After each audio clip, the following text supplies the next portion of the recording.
오늘 주신 하나님의 말씀은 데살로니가전서 5장 1절에서 11절까지 말씀입니다. 함께 한 목소리로 함께 읽도록 하겠습니다.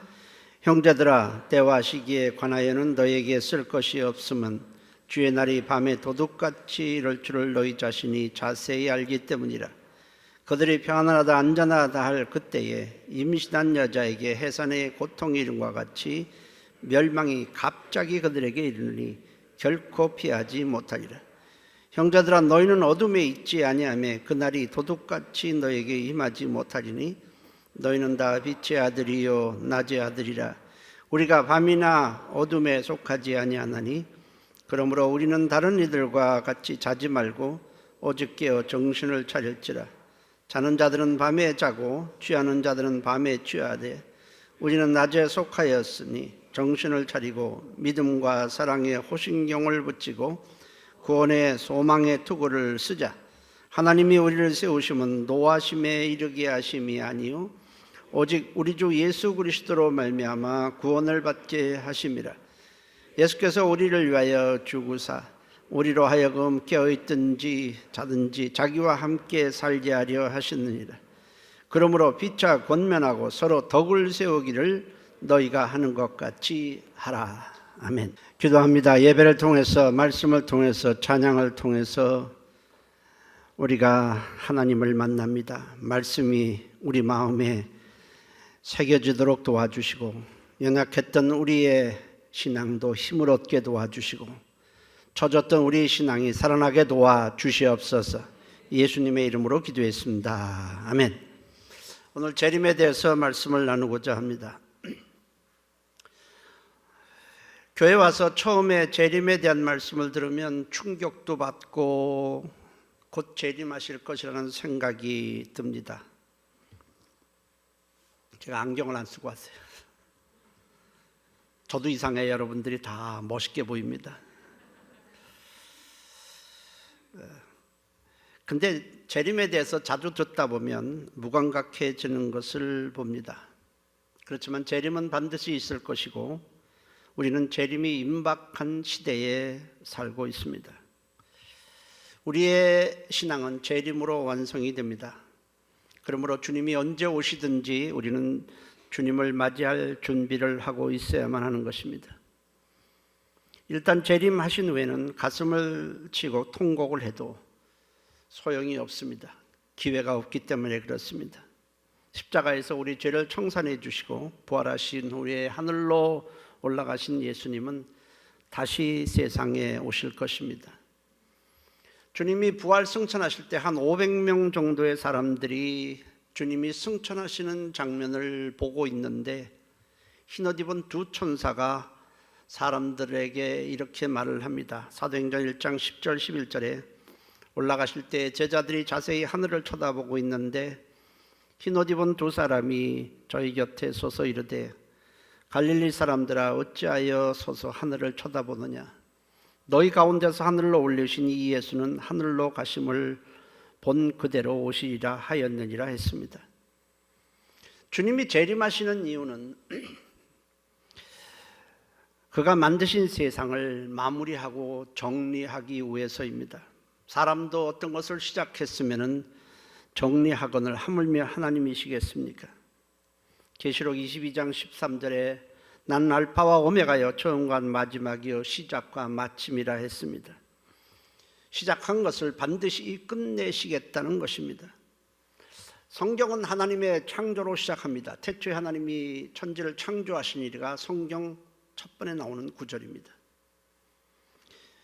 그리고 세상을 정리하는 것으로 마감하는데 그 정리하실 때가 바로 주님의 재림입니다. 그래서 성경 마지막은 아멘 주 예수여 오시옵소서로 끝나게 되는 것입니다.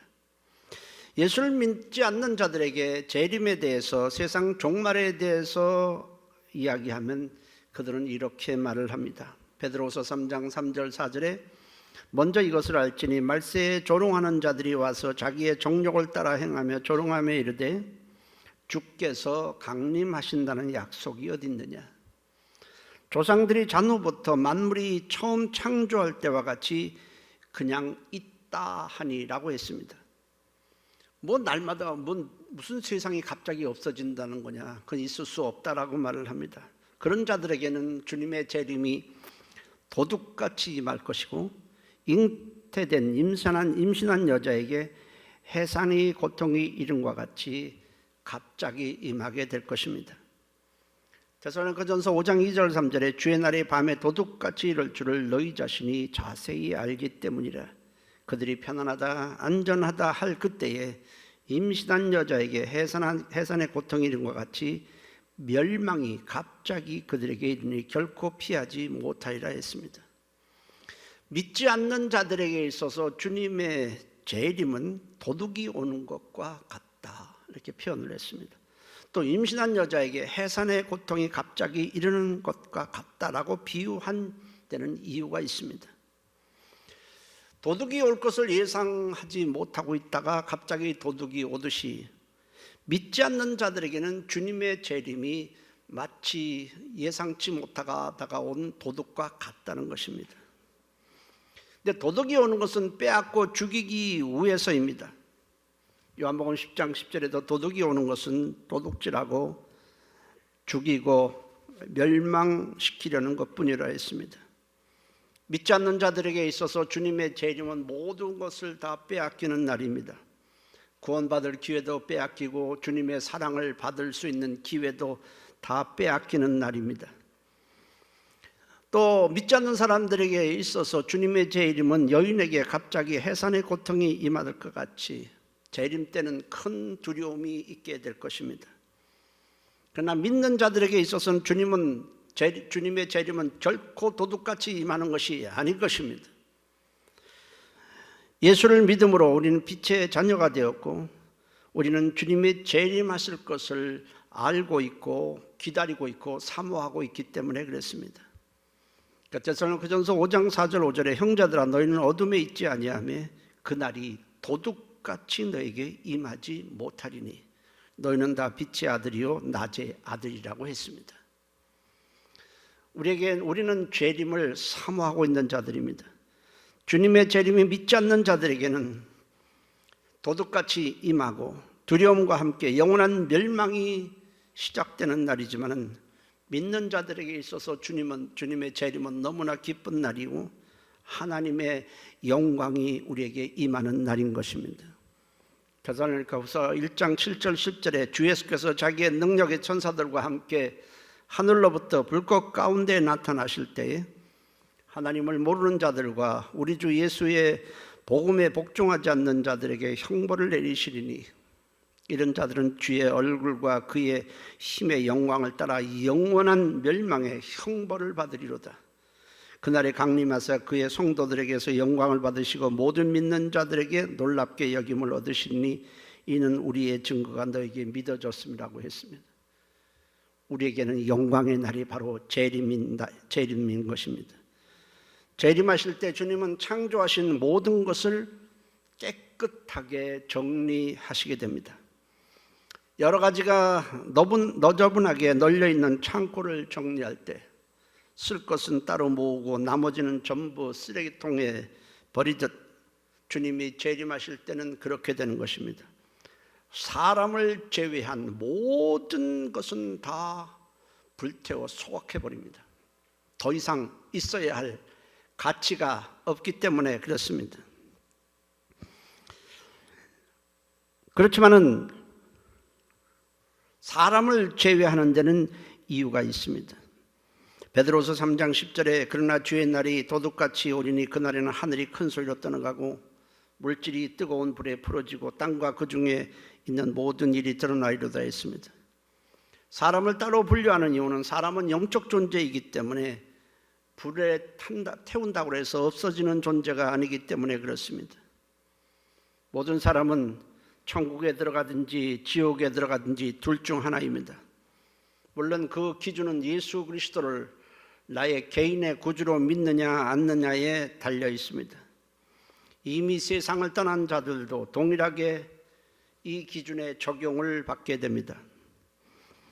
주님이 재림하실 때 믿지 않고 죽은 자들은 현재 죽은 자들은 음부에 갇혀서 고통받고 있다가 주님이 재림하실 때 땅에서 믿지 않고 있는 자들과 함께 지옥불에 던져지게 되는 것입니다.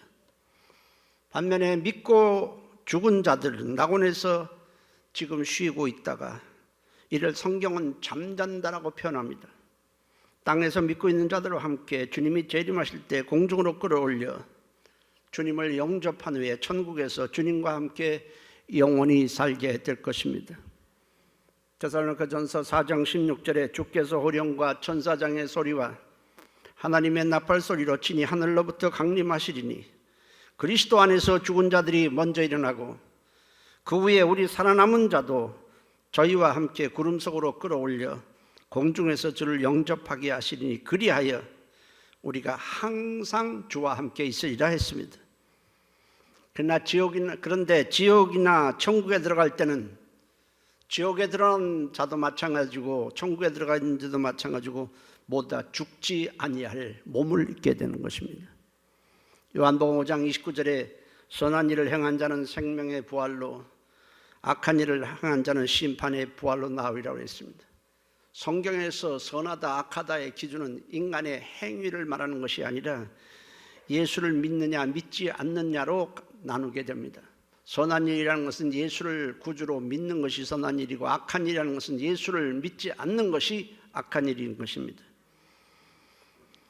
지옥에 갈 자가 입을 몸, 그것도 썩 죽지 않을 몸인데 그 몸에는 죄악이 가득하고 세상에서의 있었을 때의 기억을 그대로 생생하게 갖고 있습니다. 예수를 믿는 가족 중에 가족이 천국에 갔다는 사실도 알고 있고 자신이 왜 이곳에 왔는지를 똑똑하게 알고 있습니다. 꺼지지 않는 불 때문에 극심한 고통을 받고 있지만은 그곳에서는 어떤 자비도 없고 영원히 한번 들어가면 다시 나올 수가 없습니다. 이 사실을 누가복음 16장에 믿지 않고 죽은 부자의 사후에 대한 예수님의 말씀에서 우리는 알 수가 있습니다. 마가복음 9장 48절 49절에 거기에는 구더기도 죽지 않고 불도 꺼지지 아니함 같은 일을 사람마다 불로써 소금치듯 함을 받으리라고 했습니다. 무슨 지옥에 구더기가 있겠습니까? 여기 구더기도 죽지 않는다는 말은 사람이 믿지 않고 지옥에 버려지는 자는 구더기와 같다는 것입니다. 성경은 반면에 믿는 사람들이 살게 될 천국에 대해서 기록하고 있습니다. 지옥불이 얼마나 무섭고 한 번 들어가면 영원히 나오지 못하기 때문에 마가복음 9장에는 이렇게 주님이 말씀하셨습니다. 두 손이 멀쩡하게 있고 두 발이 멀쩡하게 있고 두 눈이 다 있어서 세상 욕망에 취해서 예수를 믿지 않는 자들은 차라리 손 하나를 찍어버리고 다리 하나를 찍어버리고 두 눈 중에 한 눈을 뽑아버려서라도 그것 때문에 세상의 욕망을 위해 살지 않고 예수를 믿게 된다면 그것이 두 눈, 두 손, 두 발 가진 것보다도 만배, 천만배 낫다는 것입니다. 그만큼 지옥불에 한 번 들어가는 것이 너무나 무서운 일이기 때문에 그렇습니다. 성경은 믿는 사람들이 장차 살게 될 천국에 대해서 상당히 많은 내용을 기록하고 있습니다. 성경에 기록된 천국에 대해서 알아보면 첫째는 의의 나라라고 했습니다. 베드로후서 3장 13절에 우리는 그의 약속대로 의가 있는 곳인 새하늘과 새 땅을 바라보도다 했습니다. 천국에는 의만 있고 죄라는 것이 존재하지 않습니다. 따라서 죄인도 없고 악인도 없고 악한 영들도 없고 죄로 인해서 발생하는 그 어떤 것도 없습니다. 더러운 것도 없고 우상 숭배도 없고 술 취함도 없고 방탕도 없고 두려움도 없고 낙심도 없고 절망도 없고 슬픔도 없고 시기, 분냄, 미워함, 전쟁 그 어떤 것도 없는 것이 바로 천국인 것입니다. 눈물도 흘릴 일이 없습니다. 그리고 천국에 가면 세상에 살던 때의 기억은 완전히 다 사라집니다. 모든 것을 새롭게 시작하기 때문에 그렇습니다. 계시록 21장 4절에 모든 눈물을 그 눈에서 닦아주시니 다시는 사망이 없고 애통하는 것이나 곡하는 것이나 아픈 것이 다시 있지 아니하리니 처음 것들이 다 지나갔음이라 했습니다. 두 번째로는 혈연 관계가 없습니다. 결혼 제도가 없습니다. 천국에 가면 남녀 구분이라는 건 있을 수가 없습니다. 남녀 구분이 있고 결혼이 있는 것은 사람은 죽고 또 번성해야 되기 때문에 그 제도가 있는 것입니다. 그러나 천국에 가면은 죽을 일도 없고 다시 번성을 해야 될 이유가 없기 때문에 남녀의 구분도 없고 결혼 제도도 없는 것입니다. 어떤 사도교인이 예수님에 대해서 질문을 했습니다. 천국에 있다면 어떤 여자가 결혼을 했는데 이 사람 죽고 그래서 또 다른 남자와 결혼하고 다른 남자, 이건 뭐 남자나 여자나 다 마찬가지입니다. 한 사람이 여러 번 결혼을 했을 때 천국에 가면 도대체 누구의 아내가 되고 누구의 남편이 됩니까? 라고 질문을 했습니다. 그러자 주님은 마가복음 12장 25절에 사람이 죽은 자 가운데서 살아날 때는 장가도 아니가고 시집도 아니가고 하늘에 있는 천사들과 같으니라 했습니다. 결혼제도도 없고 혈연관계도 존재하지 않습니다. 사촌, 이모, 고모 없습니다. 당연히 영원히 살기 때문에 나이라는 것도 존재하지 않습니다. 세 번째로 우리는 부활할 때에, 천국에 갈 때 예수님의 부활체와 동일한 몸을 입게 되는 것입니다. 빌립보서 3장 21절에 그는 만물을 자기에게 복종하게 하실 수 있는 자의 역사로 우리의 낮은 몸을 자기 영광의 몸의 형체와 같이 변하게 하시리라 했습니다. 예수님은 부활하신 후에 곧바로 하늘로 올라가신 것이 아니라 이 땅에 40일 동안 계시면서 장차 우리가 입을 부활의 몸이 어떤 것인지를 알게 하셨습니다. 예수님이 제자들이 있는 곳에 갑자기 나타나자 제자들이 예수님이라고 생각하지 않고 하나의 무슨 영을 보는 것이라고 생각을 하자 예수님은 제자들에게 부활의 몸을 직접 만져보도록 하셨습니다. 누가복음 24장 37절 39절에 그들이 놀라고 무서워하여 그 보는 것을 영으로 생각하는지라. 예수께서 이르시되 어찌하여 두려워하여 하며 어찌하여 마음에 의심이 일어나느냐. 내 손과 발을 보고 나인 줄 알라. 또 나를 만져보라. 영은 살과 뼈가 없을 때 너희 보는 바와 같이 나는 있느니라 했습니다. 그리고 이렇게 손을 내밀고 와서 만져보라고 했습니다. 사람들이 만져보니까 분명히 살도 있고 뼈가 있습니다. 그런데 그 몸으로 저들이 문을 닫고 있는 그 상황에서 벽에서 갑자기 나타나시기도 하고 순식간에 나타나시기도 하고 순식간에 사라지기도 했습니다. 그것을 통해서 부활의 몸은 시간과 공간에 제약을 받지 않는 몸이라는 사실을 우리는 알 수 있습니다. 그리고 무엇을 보충하지 않아도 될 완전한 몸입니다. 아플 일도 없고 죽을 일도 없습니다. 넷째로 천국에서는 밤이 없습니다. 밤을 필요로 하지 않기 때문에 그렇습니다. 계시록 2장 22장 5절에 다시 밤이 없겠고 등불과 햇빛이 쓸데없으니 이는 주 하나님이 그들에게 빛이심이라. 그들이 세세토록 왕노릇하리로다 했습니다. 여러분, 우리는 살아가는 동안에 밤이 반드시 필요합니다. 밤이 필요한 이유는 몸을 충전해서 써야 하기 때문에 그렇습니다. 우리 몸은 마치 스마트폰과 동일합니다. 스마트폰을 사서 여러분 얼마나 쓰겠습니까? 하루? 글쎄, 한나절 뒤에선 쓰기 힘들 정도로 금방 배터리가 닳아 없어집니다. 그래서 우리는 낮에 쓰고 밤에 충전해서 그 다음 날 쓰고 또 낮에 쓰고 또 밤에 충전해서 또 쓰고 이렇게 됩니다. 그렇지만은 자꾸 충전해 쓰다 보면 배터리의 수명이 짧아지게 되고 내주에는 더 이상 쓸 수가 없게 되는 것입니다. 우리 몸도 똑같아요, 여러분. 낮에 활동하기 위해서는 밤에 잠을 자는 동안에 우리 몸은 충전이 됩니다. 그 다음 날 쓰게 되고 또 낮에 쓰다가 또 충전하게 되면 배터리 수명이 짧아질 때 우리 수명도 점점 줄어들게 되는 것입니다. 그러나 천국에서는 완전한 몸이기 때문에 무엇을 충전했을 필요가 없습니다. 영원히 살 수 있는 완전한 몸인 것입니다. 부활의 몸은 그렇게 완전한 것입니다. 천국에서는 그래서 밤이 필요가 없고 천국에서는 병원도 없고 약국도 없고 음식점도 없고 결혼식장도 없고 장례식장도 없고 미장원도 없고 목욕탕도 없고 줄줄이 없습니다. 완전히 새로운 것입니다. 그래서 성경은 천국을 새 하늘과 새 땅이라고 말씀을 했습니다. 그 이유는 천국은 세상과 연속 선상에 있는 것이 아니라 모든 것을 새롭게 시작하는 곳이기 때문에 그렇습니다. 계시록 21장 1절에 또 내가 새 하늘과 새 땅을 보니 처음 땅이 없어졌고 바다도 다시 있지 않더라 했습니다. 사람들이 죽으면은 우리 천국에서 만나자 이렇게 여기 장례식 때 그렇게 말하지만은 천국은 가는 것이다 라는 뜻은 맞지만 거기서 뭐 알아보고 옛날에 그 관계를 다 하는 것이 아니에요. 옛날에 관계를 다 기억하고 있다면 무지하게 복잡해집니다. 그리고 그 아픈 기억들을 갖고 있다면 그것이 천국이겠습니까? 믿지 않는 가족들이 지옥불에 지금 고통당하고 있다는 걸 안다면 그게 천국의 삶입니까? 완전히 지워지는 것이고 새롭게 시작하는 곳이기 때문에 새하늘과 새 땅이라고 말씀을 하신 것입니다. 또 천국을 아버지 집이라고 말씀을 했습니다. 이는 하나님이 자기 아버지인 자만 들어가는 곳이 천국이기 때문에 그렇습니다. 우리가 예수를 구주로 믿으면 우리는 하나님의 자녀가 되고 하나님은 우리의 아버지가 되는 것입니다.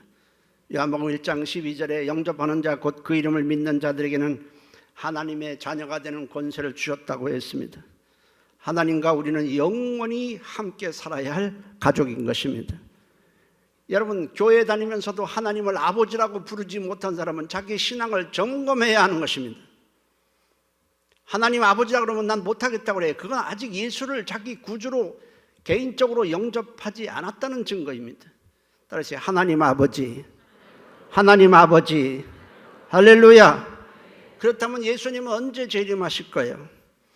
데살로니가전서 5장 1절에 형제들아 때와 시기에 관하여는 너에게 쓸 것이 없음이라고 했습니다. 주님이 말씀하신 것부터 이후에 재림에 대해서 수많은 말씀이 있기 때문에 더 이상 언급할 필요가 없다는 것입니다.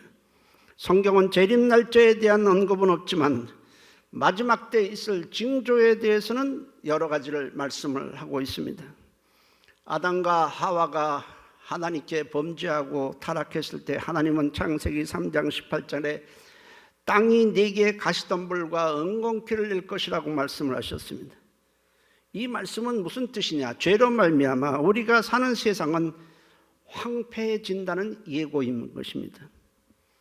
땅이 가시덤불과 안강기를 낸다고 해서는 땅이 결국 황폐해진다는 것입니다. 마지막이 가까울수록 이 황폐의 속도는 빨라지게 될 것입니다. 지금 지구는 우리가 살고 있는 지구는 오존층 파괴와 지구 온난화로 인한 온실 효과로 인해서 기후의 이상 변화가 일어나고 기후의 이상 변화로 인해서 각종 전염병이 창궐하고 있습니다. 빙하 속에 있던 수많은 우리가 경험해보지 못한 바이러스가 빙하가 녹으면서 이 바이러스가 밖으로 나오게 됩니다. 우리는 지금까지 역사상 경험해보지 못하는 수많은 질병들을 또 새롭게 맞이해야만 하는 것입니다. 그리고 지구는 지금 바다 깊은 속까지 쓰레기가 넘쳐나고 있습니다. 비닐을 해서 플라스틱 같은 걸 녹는데 수백 년이 걸립니다. 여러분, 지금 지구는 몸살을 하고 있습니다. 지구는 중병이 걸려 있습니다. 사람이 중병이 걸리면은 죽음이 임박해지듯이 지구는 멀지 않아 종말을 고하게 될 것입니다. 주님은 여러 가지 징조에 대해서 말씀을 하셨는데 기근, 지진, 홍수 여러 가지를 마태복음 24장에 말씀하셨는데 내용은 무엇입니까? 결국은 지구의 마지막 때 갈수록 여러 가지 균열이 일어나고 황폐의 속도가 빨라진다는 내용입니다. 주님은 그러면서 재림이 가까워지면 결정적으로 나타날 두 가지 징조에 대해서 말씀을 하셨습니다. 하나는 복음이 온 세계에 전파될 것이고 예수를 십자가에 못 박고 예수를 그렇게 배척했던 이스라엘 곳곳에 복음이 증거되기 시작할 것이라고 말씀을 하셨습니다. 마태복음 24장 14절에 이 천국 복음이 모든 민족에게 증언되기 위하여 온 세상에 전파되리니 그제야 끝이 오리라 했습니다. 교통이 발달되고 방송 매체로 통해서 복음은 삽시간에 지금 전 세계에 퍼져나가고 있습니다. 예전에는 일일이 사람이 가야만, 선교사가 들어가야 되고 오지에 들어가야만 복음이 증거됐지만 지금은 그렇지는 않습니다. 그리고 전 세계의 선교사들이 지금 파송되어 있습니다. 또 하나는 이스라엘에 믿는 자들이 많이 생겨난다고 했습니다. AD 70년 로마에 의해서 이스라엘은 완전히 무너졌고 이스라엘 백성들은 전 세계에 흩어졌습니다. 나라 없는 민족으로 전 세계에 흩어져서 약 2000년 동안을 이스라엘 백성들이 살았습니다. 놀라운 것은 2000년 정도를 지나면 완전히 동화돼서 이스라엘 민족이라는 건 지구상에 이름도 없이 싹 없어질 것 같았는데 놀랍게도 2000년이 지나서 1948년 5월 14일 극적으로 이스라엘은 지금의 독립국가를 형성하게 되었습니다. 그것이 바로 마태복음에 있는 무화과 나무의 비유인 것입니다. 주님의 말씀대로 모든 것이 다 이루어졌습니다. 결국 주님의 재림은 시간 문제입니다. 중요한 것은 다시 오실 주님을 맞이할 준비를 하는 것입니다. 주님의 재림은 단회입니다. 한 번뿐이기 때문에 더 이상 기회는 없습니다. 그러므로 우리는 잠들지 말고 깨어 있어야 하는 것입니다. 데살로니가전서 5장 4절 6절에 그러므로 우리는 다른 이들과 같이 자지 말고 오직 깨어 정신을 차릴지라 했습니다. 정신을 차린다는 것은 믿음을 지키고 유지하기 위해서 우리는 세상 것을 절제해야 한다는 것입니다. 세상 것을 다 하고 세상 것만을 위해서 살면 우리는 믿음을 지킬 수도 없고 유지할 수도 없습니다. 여러분들이 지금 이렇게 나와서 예배 드리는 것도 내가 육체의 욕망을 따르지 않고 여러분들이 믿음을 지키기 위해서 이렇게 나온 줄로 제가 믿고 있습니다. 우리는 작년까지는 영적으로 깨어 있었는데 지금은 잠들고 있다면 매우 위험합니다. 왜냐하면 옛날에 한번 믿음을 가지고 우리는 천국에 가는 것이 아니기 때문에 그렇습니다. 과거에 열심히 믿고 열심히 봉사했다는 것으로 천국 가는 것이 아닙니다. 우리는 첫 번 믿는 것도 중요하지만 끝까지 믿음을 유지하는 것도 매우 중요한 일입니다. 그러므로 우리는 매주일마다 우리의 신앙 상태를 점검해야 하는 것입니다. 구약 때 하나님은 이스라엘 백성에게 안식일마다 매주 7일마다 안식일을 지키라 하셨고 안식일을 지키지 않는 자는 이스라엘의 회중에서 끊어버리고 성전에 들어오지 못하도록까지 했습니다. 그 이유가 무엇입니까? 한 번 안 나온다고 해서 그들이 하나님에 대한 믿음이 없어지는 것은 아닌데 왜 그렇게 단호하게 했을까요? 그것은 한 번, 두 번 하다 보면 그들이 믿음에서 이탈할 위험성이 있기 때문에 미리 차단하기 위해서인 것입니다. 여러분, 우리가 음식을 먹을 때 음식에 어느 정도까지 그 효력을 발생하나요? 아침에 많이 먹어서 배불러서 더 이상 못 먹겠다고 그러지만 몇 시간이나 가서 우리는 다시 먹습니까? 다시 먹어야 하는 것입니다. 우리의 영혼도 마찬가지인 것입니다. 여러분, 주일날 와서 졸고 가지 않고 딴 생각하지 않고 예배를 정말 성공해도 여러분들이 이 예배 때 받은 은혜의 유효기간은 일주일입니다. 그 이상은 가지 않습니다. 예배에 실패한다면 더군다나 그거는 금세 사그러지고 마는 것입니다. 그러므로 우리가 매주일 예배 드려야 되는 것은 대단히 중요한 것인 것입니다. 여러분, 첫 번부터 믿음 생활하다가 믿음에서 이탈하는 사람은 없습니다. 처음에 한 번 빠집니다. 다음에 가려는데 또 다른 일이 생겨서 빠집니다. 한 3번 빠지고 나서 나 이러면 안 되겠다, 교회 가서 예배를 드려야 되겠다고 듣는데 한 3번 빠지니까 벌써 말씀이 들어오지 않고 그것이 은혜가 되지 않습니다. 나하고 별 상관없는 얘기를 듣는 것 같아요. 그러다 보니까 예배 시간이 피곤해지고 예배 시간이 기쁜 것이 하나도 없습니다. 그래서 오래간만에 나온 사람이 예배 끝나고 나올 때 보면 얼굴이 딱딱하게 굳어서 가는 것을 볼 수 있습니다. 그러다 보면 다음에 교회 오기가 싫어지는 것입니다. 그렇게 해서 결국 믿음에서 이탈하는 것입니다. 첫 번부터 믿음으로서 이탈하고 싶은 사람은 한 사람도 없어요. 그러므로 우리는 세상 것을 손해보더라도, 아무리 손해보더라도 이 주의 날, 주님이 만나자고 하는 날, 예배하는 날, 이것은 범하면 안 되는 것입니다. 우리는 주님이 오실 그날까지 이 주일을 소중히 여기고 예배를 성공하시기를 주의 이름으로 축복합니다. 둘째로 우리는 영적으로 무장해야 하는 것입니다. 데살로니가전서 5장 8절에 우리는 낮에 속하였으니 정신을 차리고 믿음과 사랑에 호신경을 붙이고 구원의 투구를, 소망의 투구를 쓰자 했습니다. 호신경이라는 것은 전쟁할 때 화살이 날라오는 것을 가슴에 박히는 것을 방지하기 위해서 이 속에다가 붙이는 구리판을 말하는 것입니다. 세상은 우리의 믿음을 쓰러뜨리려고 베레벨 악한 말과 불신의 말을 우리에게 쏘아대고 있습니다. 불화살을 쏘아대고 있습니다. 어떻게 우리가 이걸 막습니까? 우리는 예수님에 대한 신뢰와 우리를 향한 하나님의 사랑과 구원에 대한 확신과 소망으로 그것을 막아내야 하는 것입니다. 그러므로 우리는 믿음도 무장하고 있어야 되고 하나님에 대한 사랑이 식어지지 않도록 해야 되고 구원에 대한 소망이 확실하시기를 주의 이름으로 축복합니다. 세 번째로 우리가 무장해야 될 건 피차 권면하여 덕을 세워야 하는 것입니다. 데살로니가전서 5장 11절에 그러므로 피차 권면하고 피차 덕을 세우기를 너희가 하는 것 같이 하라 했습니다. 덕이라는 게 무엇입니까?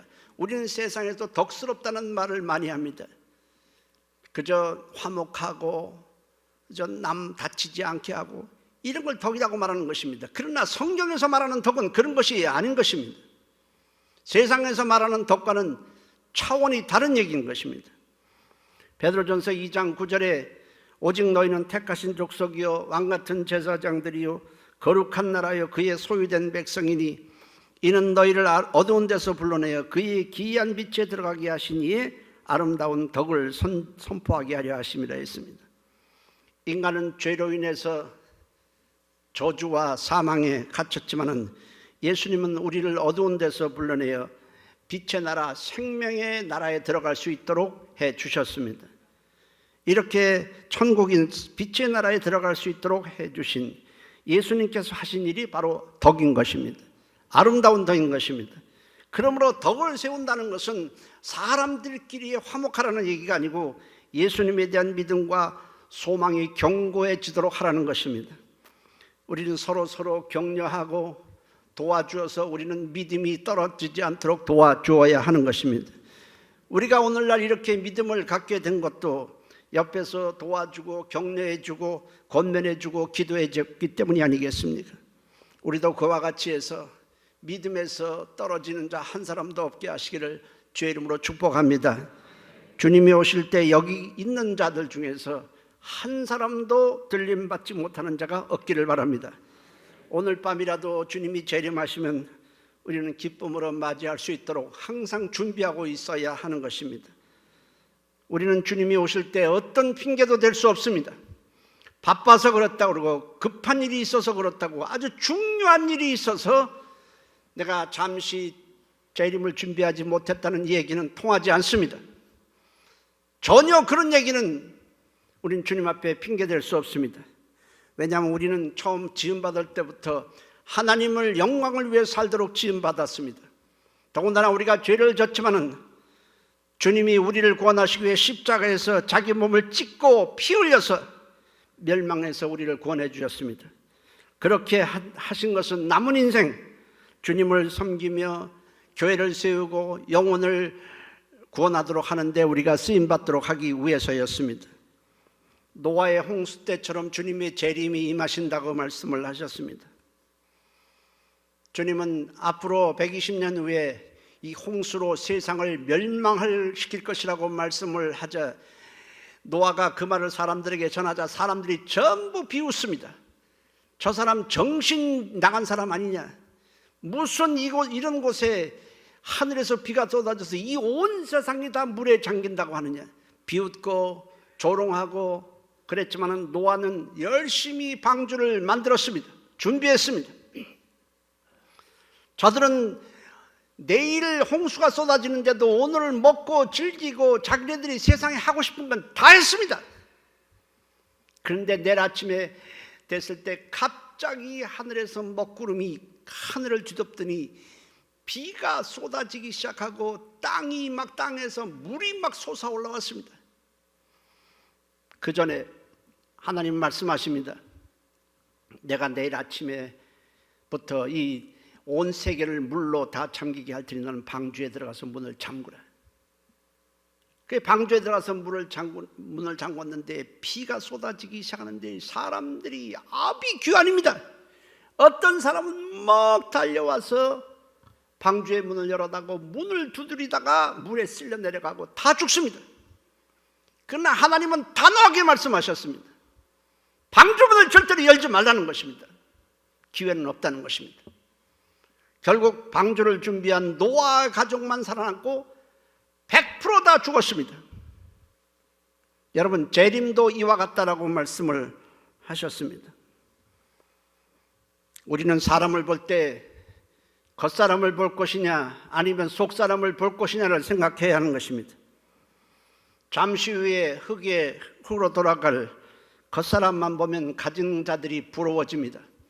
돈도 갖고 있죠. 집도 큰 거 갖고 있죠. 좋은 차도 타고 있죠. 세상에 권력도 누리고 있죠. 그러나 그 사람, 겉사람의 육체가 흙으로 돌아가 버리면 다 끝나는 것입니다. 다 없어질 것들입니다. 그래서 겉사람만 보면 그 사람이 부러워지고 나도 저런 걸 갖고 싶고 그렇습니다. 그러나 예수 믿지 않아서 지옥에 던져질 속사람을 우리가 보게 된다면 우리는 그 사람이 너무 불쌍하게 보이는 것입니다.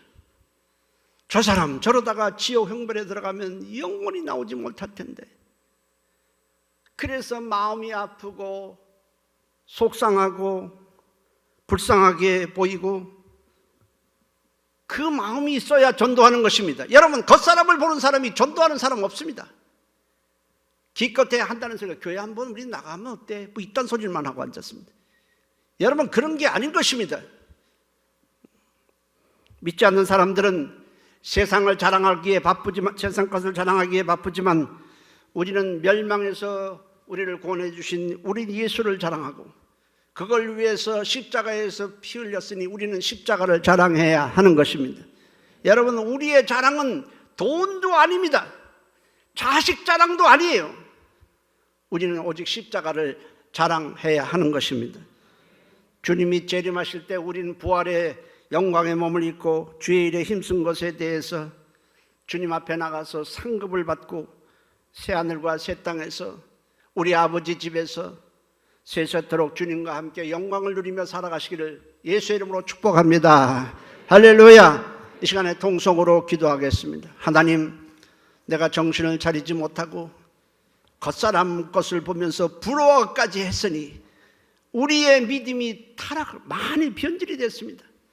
하나님, 내가 구원받은 것에 대한 자부심, 감사가 넘치게 하시고 이 믿음 유지하기 위해서 세상 것을 다 손해보는 하들이 있더라도 우리는 믿음 지키게 도와주시고 죄를 범하지 않도록 도와주시고 우리는 믿지 않는 사람들을 불쌍히 여기는 마음을 주시고 주님 오실 때를 사모하게 도와주옵소서. 우리 다 같이 한 목소리로 동성으로 기도합니다. 살아계신 하나님 고맙습니다. 하나님, 우리 하나님 도와주셔서 우리가 믿음으로